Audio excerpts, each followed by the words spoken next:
Sud Radio, Osez entreprendre, Thomas Binet.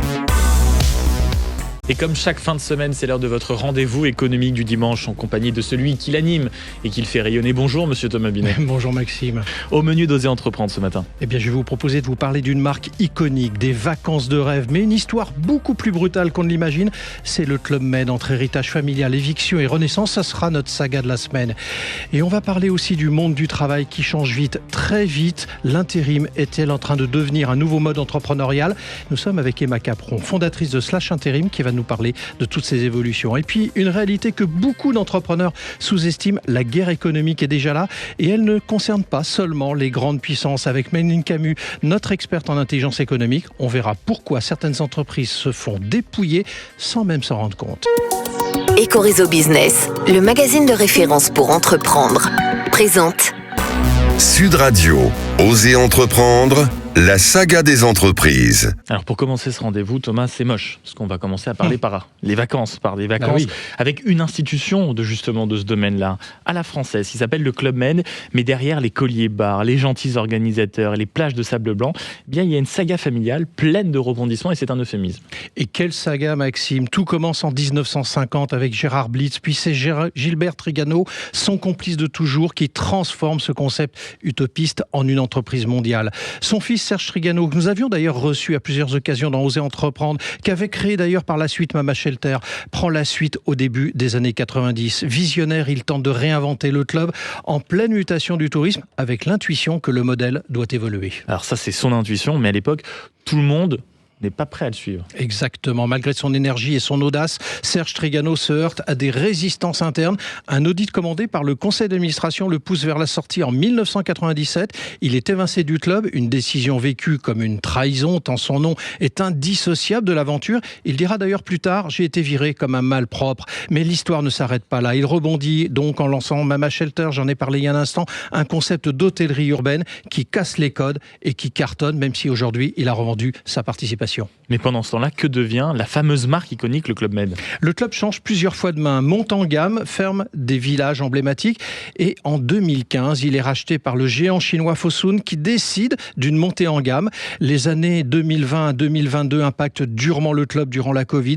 À la sortie de la pandémie, le rebond et la croissance sont bien là. Et Henri Giscard d'Estaing, le fils aîné de l'ancien président de la République, qui avait pris la présidence du Club Med en 2022, sera à son tour remercié en juillet 2025. Mais une chose est sûre, sans la famille Trigano, le Club Med ne serait jamais devenu ce qu'il est aujourd'hui. Sud Radio, Osez entreprendre, l'invité. Pour ouvrir ce premier rendez-vous économique, mon cher Thomas, nous sommes avec Emma Capron, qui est la fondatrice de Slash Intérim, réseau de recruteurs indépendants dans le secteur du travail temporaire. Bonjour Emma Capron. Bonjour Thomas. Je voudrais qu'on commence à parler un petit peu de l'environnement, du monde du travail, de ce qui s'y passe et de comment ça évolue. Alors justement, comment le marché de l'emploi en France aujourd'hui évolue-t-il face aux pénuries de talents dans certains secteurs d'activité ? Alors, le marché du travail en ce moment est particulier puisqu'on est sur une phase de transition, à mon sens, une phase de fin de cycle, celle du Covid, où il y a eu un vrai boom du marché de l'emploi et aujourd'hui on est un peu sur un retour sur les normes, même si on évolue sur un marché qui est tendu, notamment à cause du contexte politique et économique. Mais on a en effet des secteurs qui continuent aujourd'hui de chercher des talents, notamment le BTP, l'industrie, le transport. Et on se retrouve face à une pénurie de talents parce qu'on a un manque de compétences aujourd'hui. Alors justement, vous venez de me proposer la relance parce que je voulais vous parler justement de l'industrie, du bâtiment travaux publics, le fameux BTP, ou de la logistique. Pourquoi ça concentre autant de missions en intérim, ces secteurs ? Alors déjà, c'est de gros secteurs porteurs de travail tout court, pas seulement de missions d'intérim. Et c'est des secteurs qui, historiquement, ont des besoins dits temporaires. Ils ont des missions parfois qui nécessitent des renforts temporaires, des remplacements. C'est des secteurs qui bougent beaucoup, donc ils ont besoin aussi de flexibilité. Et ils font généralement appel à l'intérim, puisque c'est quelque chose qu'on propose, cette flexibilité et cette liberté dans l'organisation du travail. Alors comment vous expliquez, Emma Capron, à la tête de Slash, votre entreprise, le décalage qui existe entre les besoins des entreprises et les profils disponibles sur le marché ?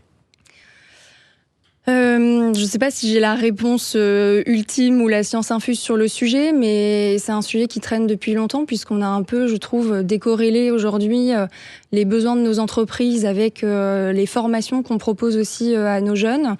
Donc fatalement, à un moment donné, les gens qu'on forme ne sont pas formés au métier dont on a besoin au quotidien et c'est ce qui crée aussi une pénurie.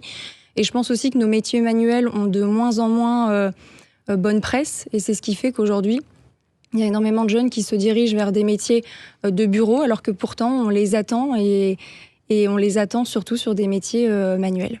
Alors justement, est-ce que l'intérim est encore perçu comme une situation précaire pour ceux qui le pratiquent ou ça devient un véritable levier de carrière ? Ça peut être précaire si l'intérim est subi, mais c'est de plus en plus une voie qui est choisie aujourd'hui. Que ce soit pour de la reconversion professionnelle ou d'ailleurs une orientation de carrière dès le début chez les jeunes, pour la simple et bonne raison que l'intérim, ça permet de tester énormément de choses, de développer ses compétences, de développer son réseau aussi professionnel. Donc pour moi, non, aujourd'hui, l'intérim n'est plus du tout un secteur précaire. Alors on va s'intéresser à vous, Emma Capron. Vous avez créé Slash Intérim. Justement, quel est le principe de votre agence, ou de vos agences d'ailleurs ? Qu'est-ce que vous avez disrupté dans le marché de l'intérim par rapport à ce qu'on y connaît sur les grandes enseignes qui existent aujourd'hui ? Ouais, alors déjà pour commencer, Slash, c'est né en 2021. Oui. D'un héritage familial puisque je suis fille d'entrepreneur de l'intérim. Donc c'est un secteur que je connais très bien. Et je reconnais ses forces, ses faiblesses, mais aussi ses limites. Ouais. Et en 2021, notamment en observant quelques-unes de ces limites, je décide de m'inspirer des réseaux de mandataires en immobilier en créant le premier réseau d'entrepreneurs de l'intérim. Et en fait, notre différenciation, elle est ici, c'est que nous n'avons pas d'agence, donc on ne se décrit pas comme une agence, c'est un réseau d'entrepreneurs. Ils sont plus de 200 répartis partout en France. Et aujourd'hui, ils accompagnent des entreprises en local, principalement des TPE-PME, dans leurs besoins de recrutement au quotidien. Et s'ils sont capables de le faire, c'est notamment aussi grâce à l'arrivée du digital et de la technologie, qui est une chose qu'on développe énormément chez Slash. On leur met à disposition une plateforme techno qui leur permet de se recentrer sur l'essentiel, le recrutement de leurs intérimaires. Alors on va rentrer un peu dans le détail de tout ce que vous venez de nous expliquer, mais pour que nos auditrices et nos auditeurs comprennent bien ce qu'est Slash Intérim, c'est effectivement qu'ils ne s'attendent pas à trouver des boutiques, des agences de pieds d'immeubles, ils ne s'attendent pas à trouver quelque chose de visible. C'est, vous avez pris la comparaison des mandataires immobiliers, c'est effectivement des indépendants. Vous en avez aujourd'hui 200 conseillers, sauf erreur de ma part. Vous avez l'ambition d'arriver à 1000 conseillers dans les 3 à 5 ans. C'est ça l'objectif de développement. Oui. Bon, et donc on va sur votre site internet pour prendre un peu le parcours. C'est toujours intéressant d'expliquer comment ça se passe. On va sur le site internet, on va être mis en contact, donc effectivement, que ce soit entreprise ou intérimaire, c'est bien ça la démarche, avec des conseillers.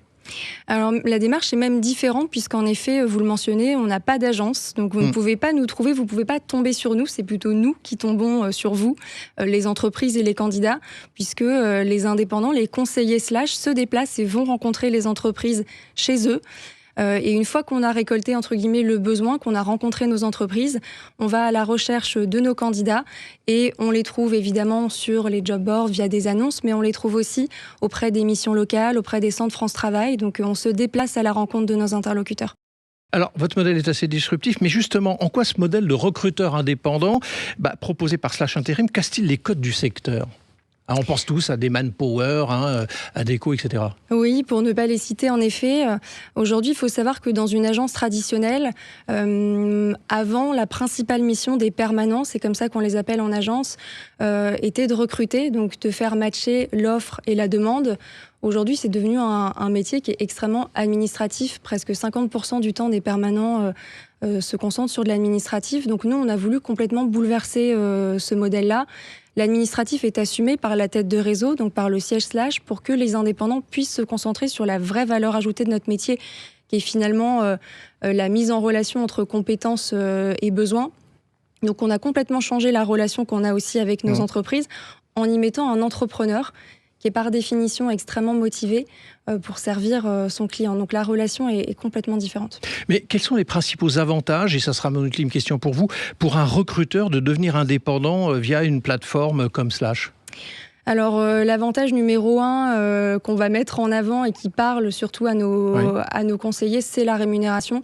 Puisqu'aujourd'hui, on propose un modèle qui est inégalable par les géants de l'intérim, puisqu'on propose de reverser 50% de la marge sur chaque affaire et sur chaque contrat qu'ils vont réaliser.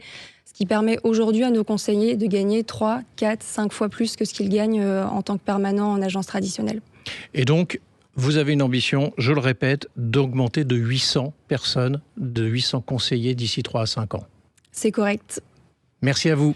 Merci. Merci beaucoup Emma Capron d'être passée du côté d'Oser Entreprendre ce matin. Et je rappelle donc, si vous ne l'avez pas compris, que vous êtes la fondatrice de Slash Intérim. Sud Radio, Oser Entreprendre, les essentiels de l'entrepreneuriat. Thomas, pour clore ce premier numéro, cette première partie, en tout cas d'Oser Entreprendre, nous sommes avec Mayline Camus, ancienne officier de renseignement, fondatrice et dirigeante du cabinet de renseignement d'affaires Prisme Intelligence et notre experte en intelligence économique. Thomas, vous allez avec elle nous parler de guerre économique. Oui Maxime, parce que on parle souvent de guerre économique entre grandes puissances, entre les États-Unis et la Chine par exemple, mais est-ce que cela concerne vraiment nos entreprises françaises, Mayline ? Et oui Thomas, et c'est même une réalité très concrète. La guerre économique, elle ne se joue pas seulement entre États, elle se joue aussi au niveau de nos PME. Parfois très discrètes, familiales, mais qui détiennent un savoir-faire particulier, technologique ou industriel stratégique. Mais alors concrètement, ça se traduit comment ? Je vais vous raconter une situation assez classique. Une PME française développe une technologie innovante et commence à exporter. Elle attire beaucoup de convoitises. Rapidement, un grand groupe étranger s'intéresse à elle et propose un partenariat commercial très attractif. Distribution à l'international, investissement, accès à de nouveaux marchés. Alors du coup, il va se passer quoi concrètement ? Eh bien, tout semble très positif. Mais quelques années plus tard, la technologie est transférée à l'étranger. La production est délocalisée. Et l'entreprise française finit par disparaître. Elle s'est rendue compte, trop tard, que le loup était dans la bergerie. Alors donc certaines entreprises, si je vous entends bien, peuvent perdre leur savoir-faire sans forcément s'en rendre compte ? Exactement. Et malheureusement, cela arrive à beaucoup d'entreprises. Et c'est là que l'intelligence économique devient essentielle. Elle permet aux dirigeants de comprendre les intentions réelles de leurs partenaires, d'anticiper les risques et de protéger leurs actifs stratégiques.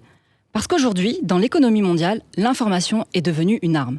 Bah, du coup, et finalement, la vraie question pour les chefs d'entreprise, Mayline, c'est peut-être que de ne pas savoir si quelqu'un s'intéresse à eux, c'est ça ? C'est surtout de savoir qui s'intéresse et pourquoi. Parce qu'en matière de guerre économique, ce que vous ignorez peut devenir votre plus grande vulnérabilité. Merci Mayline. Merci beaucoup d'avoir été avec nous et ça c'est sûr que c'est une alerte pour beaucoup de gens qui nous écoutent, surtout les chefs d'entreprise, dans une période comme celle-ci. On se rejoint dans une poignée de secondes mon cher Thomas pour la suite de ce rendez-vous économique Oser Investir.